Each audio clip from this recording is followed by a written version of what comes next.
देखिए, ऐसा नहीं है कि एग फ्रीजिंग कराने से 100% रिजल्ट्स होते हैं आईवीएफ के। कि माइल्ड चेंजेस आ सकते हैं, वो भी for a shorter duration like 1 और 2 डेज। वो बच्चे बिल्कुल सेम होते हैं जैसे आपकी नेचुरल प्रेगनेंसी से बॉर्न हुए बच्चे होते हैं। और बेबीज जो हैं वो भी प्री मैच्योर डिलीवर हो सकते हैं। इसीलिए कोई भी आईवीएफ स्पेशलिस्ट ये नहीं चाहता है कि ट्विन प्रेगनेंसी वो खुद से कराए। According to government's criteria, female की एज 50 से ज्यादा नहीं होनी चाहिए और मेल की एज 55 से अबव नहीं होनी चाहिए। आईवीएफ का नाम तो सबने सुना हुआ है, लेकिन उससे पहले एक नाम काफी पॉपुलर था और अभी भी है। मैं बात कर रही हूँ टेस्ट ट्यूब बेबीज की। जब हम टेस्ट ट्यूब बेबीज की बात करते हैं तो हमें ऐसा लगता है कि जो बच्चे हैं ना ट्यूब्स में बन रहे हैं या फिर उन्हें कस्टमाइज्ड किया जा रहा है, इस तरीके से उन्हें दुनिया में लेकर आया जाता है। तो लेकिन वाकई में इस बात में सच्चाई है या फिर ये सिर्फ अलग तरीके का मिथ है या फिर ये एक अलग टर्म है जिसे हम टेस्ट ट्यूब बेबीज कहते हैं? दोनों अलग हैं, मतलब आईवीएफ और टेस्ट ट्यूब बेबीज अलग हैं या सेम हैं? इस पर हम जानेंगे IVF specialist expert doctor Monica से। सो डॉक्टर मोनिका, मुझे पहले आप ये बताइए कि ये जो आईवीएफ और टेस्ट ट्यूब बेबीज है, इसमें कितनी सिमिलैरिटीज है और कितना डिफरेंस है? देखिए, आईवीएफ ही टेस्ट ट्यूब बेबी होता है। एक्चुअली टेस्ट ट्यूब बेबी जो है वो हमारा लेमन टर्म है और आईवीएफ जो है वो हमारा क्लिनिकल टर्म है। तो बेसिकली टेस्ट ट्यूब बेबी क्यों नाम पड़ा है? क्योंकि ये जो एम्ब्रियो है, जो एग और स्पर्म है, ये बॉडी के अंदर जो बनता है वो हम लैब के अंदर बना रहे हैं। तो उसको हमने टर्म दे दिया कि वो टेस्ट ट्यूब के अंदर बन रहा है, बट एक्चुअली वो टेस्ट ट्यूब के अंदर नहीं बन रहा है, वो लैब के अंदर बन रहा है, डिशेस में प्रिपेयर किया जाता है। बट ये हमारा एक तरह से एक लेमन टर्म बोल सकते हैं कि ये टेस्ट ट्यूब के अंदर हम एम्ब्रियो बनाते हैं। तो ऐसा कुछ भी नहीं है कि बच्चे जो हैं ट्यूब्स के अंदर तैयार हो रहे होते हैं? नहीं, ऐसा नहीं है। बच्चे टेस्ट ट्यूब्स में नहीं तैयार हो रहे होते, वो डिशेस में तैयार होते हैं, देन इंक्यूबेटर्स में रखे जाते हैं। अभी हम लैब का राउंड करेंगे तो मैं आपको दिखाती हूँ कि हम कैसे एम्ब्रियो को फ्रीज करते हैं। तो जब आप बता रही हैं कि दोनों चीजें एक हैं, मतलब कोई डिफरेंस नहीं है, तो अगर जो कपल्स आईवीएफ के थ्रू जाते हैं तो क्या उनके बच्चे नॉर्मली पैदा होते हैं? किसी तरीके की कोई प्रॉब्लम, कुछ अलग डिफरेंस आता है? हाँ, ये भी एक बहुत बड़ा मिथ है कि लोगों को लगता है आईवीएफ से पैदा हुए बच्चे अब नॉर्मल होते हैं। आईवीएफ के बाद आई हुई प्रेगनेंसी आपकी बिल्कुल नॉर्मल प्रेगनेंसी की तरह होती है। उसका जो कोर्स होता है, ट्रीटमेंट होता है, वो सब कुछ बिल्कुल नॉर्मल आपकी प्रेगनेंसी की तरह होता है। आईवीएफ के बच्चे भी बिल्कुल आपकी नॉर्मल प्रेगनेंसी वाले बच्चों की तरह ही होते हैं। उनका डेवलपमेंट भी बिल्कुल सेम होता है। तो किसी तरीके की कोई बीमारी, तो मतलब लोग इतना मिसकंसेप्शन फैलाते हैं कि जो आईवीएफ के थ्रू बेबीज होते हैं उनमें कोई ना कोई इश्यूज होता है, कोई बीमारी होती है, वो नॉर्मल नहीं होते हैं। देखिए, इशू जो होता है वो नेचुरली भी हो सकता था, बट जिन बेबीज में इशू आया है उन पेरेंट्स को ये नहीं पता ना कि जब वो नेचुरल कंसीव करते तो वो इशू होता या नहीं होता।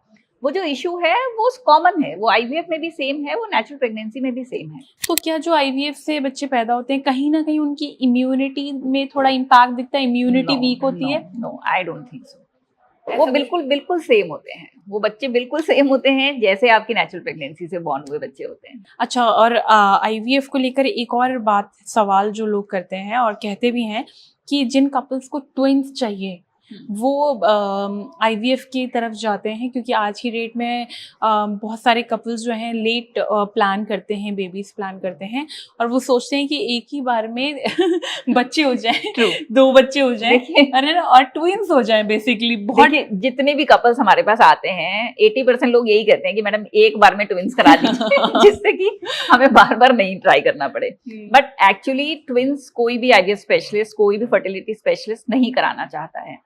पहले जब आईवीएफ की सक्सेस रेट्स कम थी तब एक से ज्यादा एम्ब्रियो ट्रांसफर किया जाता था जिससे कि सक्सेस रेट्स इंप्रूव हो सकें। लेकिन आज जब टेक्नोलॉजी बहुत एडवांस हो गई है, हमारे पास ब्लास्टोसिस्ट कल्चर है, लेजर टेक्निक है और जेनेटिक टेस्टिंग है एम्ब्रियो का, तो आज हम लोग प्रेफर करते हैं कि सिंगल एम्ब्रियो ही ट्रांसफर करें। क्योंकि ट्विन प्रेगनेंसी अपने आप में कॉम्प्लिकेटेड प्रेगनेंसी होती है। ट्विन प्रेगनेंसी के साथ मदर के अंदर ब्लड प्रेशर, शुगर, थायराइड, ये सारी प्रॉब्लम्स हो सकती हैं और बेबीज जो हैं वो भी प्री मैच्योर डिलीवर हो सकते हैं। इसीलिए कोई भी आईवीएफ स्पेशलिस्ट ये नहीं चाहता है कि ट्विन प्रेगनेंसी वो खुद से कराए और हम भी पेशेंट्स को ये ऑप्शन नहीं देते हैं कि ट्विन प्रेगनेंसी हो। देखिए, कई बार हमें 2 एम्ब्रियो ट्रांसफर करने पड़ते हैं depending on the patients condition, कि अगर कोई प्रीवियस फेलियर है, उन केसेस में अगर हम 2 एम्ब्रियो ट्रांसफर करते हैं और 2 के 2 इम्प्लांट हो जाते हैं तो उस केस में ट्विन प्रेगनेंसी आ सकती है। अच्छा, तो अब जैसे कि वर्ल्ड आईवीएफ डे भी है, तो मैं चाहती हूँ कि जिन लोगों के मन में डर है या इस तरीके की मिसकंसेप्शन है, जब भी हम आईवीएफ के बारे में बात करते हैं तो ट्रीटमेंट और प्रोसीजर बाद में बात होती है, सबसे पहले हम मिथ्स और मिसकंसेप्शन के अराउंड बात करते हैं क्योंकि लोगों के मन में डर है। तो मैं चाहती हूँ इस वर्ल्ड आईवीएफ डे आप हमारी ऑडियंस को एक पॉजिटिव मैसेज जरूर दें। देखिए, आईवीएफ में डरने की बिल्कुल जरूरत नहीं है। सबसे ज्यादा जो आपके अंदर एक डर है या मिथ है वो ये है कि आईवीएफ बहुत पेनफुल होता है। आईवीएफ बिल्कुल भी पेनफुल नहीं होता है। उसमें जो इंजेक्शंस लगते हैं वो बिल्कुल इंसुलिन की तरह होते हैं, पेनलेस होते हैं, आपको पता भी नहीं चलता और आपका आईवीएफ प्रोसीजर कंप्लीट हो जाता है। तो इसलिए डरिए नहीं। और अगर आप इस प्रॉब्लम से जूझ रहे हैं तो आप अपने फर्टिलिटी स्पेशलिस्ट को जल्दी से जल्दी कंसल्ट कीजिए। अच्छा, एक सवाल अभी आपने जब बोला तो मुझे एक सवाल अभी अभी दिमाग में आया कि किस एज तक हम आईवीएफ के लिए आगे बढ़ सकते हैं, मतलब कोई एक एज लिमिट है? Yes, according to government's criteria female की एज 50 से ज्यादा नहीं होनी चाहिए और मेल की एज 55 से अबव नहीं होनी चाहिए। So for male it is 55 and for female it is 50। अच्छा, इस यहीं पर कहीं पे भी एक फ्रीजिंग वाली बात भी जुड़ जाती है। बहुत सारे लोग अर्ली एज में एक फ्रीज करवा लेते हैं, तो कौन सी एज में एक फ्रीजिंग करवानी चाहिए और एक फ्रीजिंग के बेनिफिट्स क्या है? देखिए, आप जितना जल्दी एग फ्रीज कराते हैं उतना ज्यादा बेटर आउटकम आपको लेटर स्टेजेस में मिलता है। इसके लिए कोई एक डिटरमाइंड एज नहीं है, लेकिन अगर आपको लगता है कि किसी भी कारण से लाइक करियर की वजह से या कोई और सोशल रीजंस की वजह से आप प्रेगनेंसी को डिले कर रहे हैं तो आपको अर्लीस्ट अपने एग्स फ्रीज करा लेने चाहिए। बट बेटर रिजल्ट्स आते हैं कि अगर आप 35 से पहले अपने एग्स फ्रीज कराएं तो ज्यादा बेटर चांसेस होते हैं। तो फ्रीज कराए हुए जो एग्स होते हैं उनसे भी आईवीएफ ट्रीटमेंट प्रोसीड किया जा सकता है? Yes, egg freezing basically half part of IVF है। जो हम स्टिमुलेशन वाला पार्ट करते हैं और उसमें एग और स्पर्म को मिलाते हैं, उसको मिलाने से पहले ही हम एग्स को फ्रीज कर लेते हैं। और लेटर स्टेजेस में जब पेशेंट प्रेगनेंसी प्लान करते हैं तो उन एग्स को निकालकर हस्बैंड के स्पर्म के साथ मिलाकर जो एम्ब्रियोस फॉर्म होते हैं वो उनके यूट्रस में ट्रांसफर कर दिए जाते हैं। और वो सक्सेसफुल रहता है? कोई उसमें कुछ ऐसा तो नहीं कि हाँ कुछ रिस्क फैक्टर्स रहते हैं, ऐसा कुछ? देखिए, ऐसा नहीं है कि एग फ्रीजिंग कराने से 100% रिजल्ट्स होते हैं आईवीएफ के। अभी आप प्रेगनेंसी प्लान नहीं कर सकते हैं तो egg freezing would be a better option.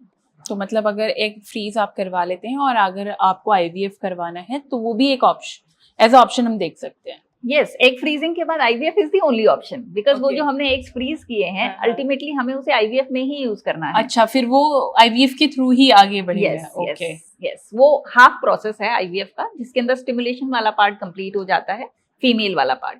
उसके बाद जो फर्टिलाइजेशन वाला पार्ट होता है जो हम लैब में करते हैं वो हम लेटर स्टेजेस में जब पेशेंट प्लान करते हैं प्रेगनेंसी तब फर्टिलाइजेशन करते हैं और उसके बाद में एम्ब्रियो ट्रांसफर किया जाता है। तो एग फ्रीजिंग के बाद बॉडी में कुछ चेंजेस आते हैं, हार्मोनल चेंजेस या कुछ किसी तरीके देखिए, के body में? माइल्ड चेंजेस आ सकते हैं, वो भी for a shorter duration like 1 और 2 डेज, बट बहुत ज्यादा कोई सिग्निफिकेंट चेंज नहीं आता है। सो आई होप आपको पता चल गया होगा कि कोई टेस्ट ट्यूब बेबीज अलग से ट्यूब में नहीं जो है पैदा होते हैं, वो भी आईवीएफ, वो आईवीएफ का ही पार्ट है, वो आईवीएफ ही है। मैंने ठीक बोला ना?